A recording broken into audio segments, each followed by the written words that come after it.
नमस्कार. सचिन वाझेच्या प्रकरणामध्ये 3 भाग झाल्यानंतर हा चौथा भाग करण्यासाठी मी आलेलो आहे. आता हा चौथा भाग निव्वळ गोष्ट सांगणार आहे. गोष्ट म्हणजे मागच्या 3 भागामध्ये आपण एक सत्य घटना आणि त्यावरची निरीक्षणं बघितलेली आहेत. आता मला फक्त एक गोष्ट सांगायची. आता ही गोष्ट खरी की खोटी हे विचारायच्या भानगडीत तुम्ही मला पडू नका. मी त्याचं स्पष्टीकरण सुद्धा देणार नाही आहे. ज्याला खरी वाटते त्यांनी आपल्या मनाशी खरी समजावी, ज्याला खोटी वाटते त्यांनी खोटी समजून एक गोष्ट ऐकून आपला टाईम खोटी झाला म्हणून मला शिव्या द्याव्यात. पण ही गोष्ट मात्र मी तुम्हाला सांगणार आहे. काय आहे, एक मोठं शहर असतं, आटपाटनगरसारखं एक आटपाटनगर असतं, तसं एक मोठं शहर असतं. या शहरामध्ये अनेक लोक राहत असतात गुण्यागोविंदानं, आणि सरकार नावाची यंत्रणासुद्धा या शहरामध्ये असते. आता ही यंत्रणा इतक्या छान पद्धतीनं काम करत असते की इथे कोट्यावधी रुपयांची वसुलीसुद्धा करायची असते. तिथं काम करणाऱ्या अधिकाऱ्यांना, वेगवेगळ्या माणसांना प्रचंड माया जमवायची असते. आपण अशी स्टोरी चित्रपटात ऐकत असतो बघा. म्हणजे असंच समजा ही एखाद्या थ्रिलर ॲक्शन चित्रपटाची कथा आहे असं समजून ही कथा ऐका. जमलं तर कोणी चित्रपट केला तर बरंच आहे, म्हणजे छान होईल. तेवढं मला 2-4 रुपये मिळाले तर मिळाले. इथे बघ करण्यापेक्षा तिकडच्या स्टोरी लिहून 4 पैसे मिळाले तर बरं पडतं जरा. आता ह्या शहरामधल्या काही अधिकाऱ्यांच्या नियुक्त्या ह्या त्यासाठीच केलेल्या असतात, फक्त पैसे मिळावे म्हणून. पैसे मिळवायचे असतील तर घोटाळे करण्याची पद्धत जरा बदलावी लागते. आता बदलावी लागते तर मग वेगवेगळे प्रकार आणावे लागतात. अहो, साऊथचे पिक्चरवाले सुद्धा लाजतील अशा स्वरूपाची ही कथा आहे. म्हणजे असा प्लॅन आहे. मग काय होतं तुम्हाला सांगतो की ते शहर एका मोठ्या महानगराजवळचं असतं आणि त्या महानगराजवळच्या शहरामध्ये अनेक विकासक इमारतीच्या विकास कामांमध्ये लागलेले असतात. आता साहजिक आहे, मोठ्या महानगराजवळचं जोड शहर म्हटल्यावर तिथे तर पैसे प्रचंड असणार, भावही प्रचंड असणार. आता हा भाव प्रचंड म्हणजे विकासकांची, बिल्डरांची चांदीच. चांदी काय, सोनं हो. चांदी आमच्याकडच्या लोकांची असते, सोनंच. आता हे सोनं बिल्डर कमवत असेल तर यातले 4 रुपये आपल्याला सुद्धा मिळाले पाहिजेत असं तिथल्या लोकांना वाटत असतं, तिथल्या व्यवस्थेला वाटत असतं. बरं, राजकारण्यांनी पैसे मागावेत तर अडचण अशी की राजकारण्यांचे सुद्धा बिल्डरचे व्यवसाय आहेत, मग त्यातही अडचण होईल. बरं, पैसे थेट मागावेत तर बदनामी होईल, समोर येईल कधी ना कधी तो ईडीचा, CBIचा ससेमिरा मागं लागेल, म्हणून तोही करता येत नाही. मग एक छानपैकी प्लॅन आखला जातो.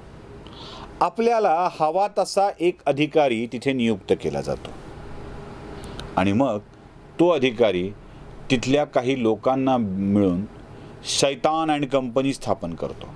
सैतान अँड कंपनी. नामसाधर्म्य असेल, कुठे काही साधर्म्य वाटत असेल तर तो निव्वळ योगायोग समजावा. मी वारंवार डिस्क्लेमर देतोय बाबा, दिलं पाहिजे. आणि ही सगळीच कथा असल्यामुळं यात जर काही उल्लेख असतील तर ते फक्त मनोरंजनासाठी केलेले असं समजावं, कुठल्या व्यवस्थेच्या बदनामीसाठी नाही. मग सैतान कंपनी स्थापन केली जाते. आता ही सैतान कंपनी काय असते तर ही असते एक लीगल ॲडवाईज देणारी कंपनी. आता ही लीगल ॲडवाईज देणाऱ्या कंपनीमध्ये या कंपनीची पार्टनरशिप कोणाला द्यायची असेल तर ती एका अधिकाऱ्याच्या पत्नीला दिली जाते. तुझ्या बायकोसहित त्याची बायको तिथे, कारण ती कायद्याचं ज्ञान असलेली असते, मग तिला ती कंपनीची पार्टनरशिप दिली जाते. काही कायद्याचं ज्ञान असलेली मंडळी आणि या महोदया. खरं तर या कायद्याचं ज्ञान असतं यांचं, पण या कधी वापरत नसतात, पण तरी कायद्याचं ज्ञान आहे या एका प्रमाणपत्रावर त्या कंपनीच्या पार्टनर होतात. आता म्हणाल कंपनी स्थापन करणं म्हणजे काय, फारसं वेगळं काही नसतं. म्हणजे काय कुणी करतं ना. अशा शेल कंपन्या तर खूपच आहेत, लाल बाजारवाल्या कंपन्या तर खूपच आहेत. मग अशा कंपन्यांच्या विषयामध्ये काय फरक पडतो झाली तर पुढे सांगतो. आता जेव्हा एखादा नवा बिल्डर नवा प्रोजेक्ट घेऊन त्या महानगरामध्ये काम सुरू करतो, तेव्हा एक्स पर्सनला बोलवायचं आणि सांगायचं की हा बिल्डर, हा वाय बिल्डर प्रोजेक्ट करतो आहे, या प्रोजेक्टच्या विरोधात तुझा तक्रार अर्ज घेऊन तू अधिकाऱ्याकडे जा.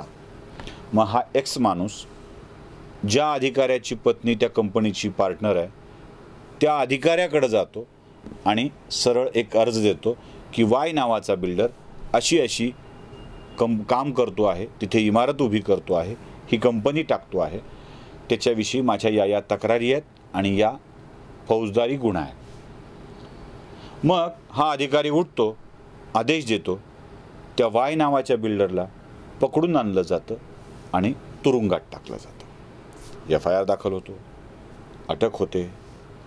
आता अटक झाल्याबरोबर मग अधिकारी त्या बिल्डरकडे जातो, त्या कंपनीकडे जातो आणि सांगतो की बघा तुम्हाला तर निरोप दिला होता आम्ही अगोदरच हे सगळं निपटवण्याचा, व्यवहार करण्याचा, पण तो काही झाला नाही. तो काही झाला नाही म्हणूनच तुम्हाला ही अटक झाली आहे. आता व्यवहार करावा लागेल. आता तिथं मुळात अटकेनं आणि हे सगळं अडकणार म्हणून तो घाबरलेला असतो. तो म्हणतो हो ठीक आहे, मी व्यवहार करायला तयार आहे बाबा, पण ही केस, ही FIR, हे सगळं ह्याचं काय करायचं ते आम्ही निस्तरून घेऊ, तुम्हाला त्याची चिंता करण्याची गरज नाही. आमच्याकडं सैतान नावाची एक कंपनी आहे आणि ही सैतान कंपनी तुला या कामामध्ये मदत करेल. आता ही सैतान कंपनी लीगल सल्ला देणारी असते. चित्रपटात असं दाखवतात म्हणून सांगतो बरं का आता, आहे की मग ते जजला देखील मॅनेज केलं जातं, काही चित्रपटामध्ये असतं तसं, मग तसं ते काहीतरी असतं, ते होतं तसं. न्यायव्यवस्था आपली खूप चांगली आहे, तसं होत नाही असं म्हणायला पाहिजे. ही अजून पुन्हा आपल्याला धरून न्यायला नको बाबा, म्हणून आपली खूप चांगली आहे, तिच्याविषयी माझ्या मनात नितांत आदर आहे. हे जे सांगतोय ते कथा म्हणून सांगतोय तुम्हाला, म्हणजे चित्रपटात दाखवतात तशी कथा म्हणून सांगतोय. मग न्यायव्यवस्थेला सुद्धा आम्ही ॲडजस्ट करू असं सांगितलं जातं. आणि मग जी डील ठरलेली असते ती रक्कम लीगल फीस म्हणून सैतान कंपनी घेते आणि त्यासोबत ज्युडिशियरीला ॲडजस्ट करण्याचे पैसेसुद्धा वेगळे घेतले जातात. आता ही लीगल फीस लीगल अमाऊंट होते, पार्टनरमध्ये वाटून जाणारी. ब्लॅक मनी नाही होत, व्हाईट मनी होतो. व्हाईट मनी, अगदी टॅक्स भरून गेलेला व्हाईट मनी होतो. मग ही लीगल फीस, आणि फीस किती असावी ह्याला काही बंधन नाही आहे, म्हणजे कोण किती फीस ठेवावी असं काही बंधन नाही आहे. मग ही लीगल फीस घेतली जाते, मॅनेज केलं जातं सगळं, आणि त्या बिल्डरचं, त्या कंपनीचं काम बिनबोबाटपणे सुरू होतं. असं करून तो अधिकारी कोट्यावधी रुपयांची माया जमा करतो. आता एवढी माया जमा करायची म्हटल्यावर अनेकांच्या वरती त्या अधिकाऱ्यांची माया असणं सहज शक्य आहे.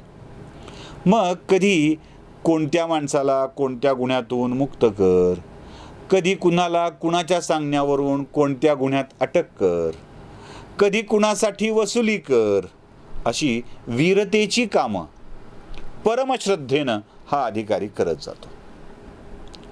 पुढे अचानक या अधिकाऱ्याला अडचणीत यावं लागतं, कारण या असल्या धंद्यातूनच होणारी कामं सगळी अडचणीची ठरलेली असतात. आणि एक दिवस हा ज्यांना सहकार्य करतोय त्यांच्यावरच उलटतो आणि विदेशात निघून जातो.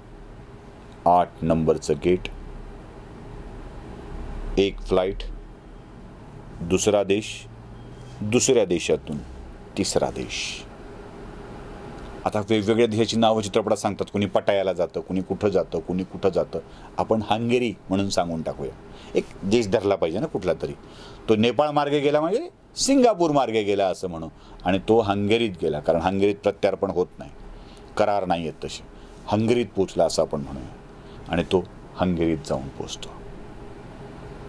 आता इकडं सगळीकडं अंधाधुंद कारभार चालला आहे. काय होणार हा प्रश्न आहे, कसं होणार हाही प्रश्न आहे, कारण तपासी अधिकाऱ्यांना तो अधिकारी सापडत नाही. पण एक सैतान कंपनीचा त्रास संपल्याचा आनंद सगळ्या लोकांना होतो, आणि याच आनंदाजवळ हा चित्रपट, ही कथा संपते. पुन्हा कदाचित नवी कथा येऊ शकेल पार्ट 2 नावाने. जसं बाहुबली द बिगिनिंग आला होता आणि बाहुबली द कन्क्लुजन आला होता, तसं आपली ही सैतान कंपनी द बिगिनिंगची कथा संपते. कदाचित पुढे सैतान आणि कंपनी द कन्क्लुजन अशी ही कथा येईल. ही कथा कशी वाटली, काल्पनिक कथा, ते नक्की कळवा. अंदाज बांधून मला त्रास देऊ नका. ही निव्वळ काल्पनिक कथा आहे. या काल्पनिक कथेतलं कुणी कुठे कनेक्शन जोडत असेल तर तो आपलं आपण जोडून घ्यावं. नमस्कार.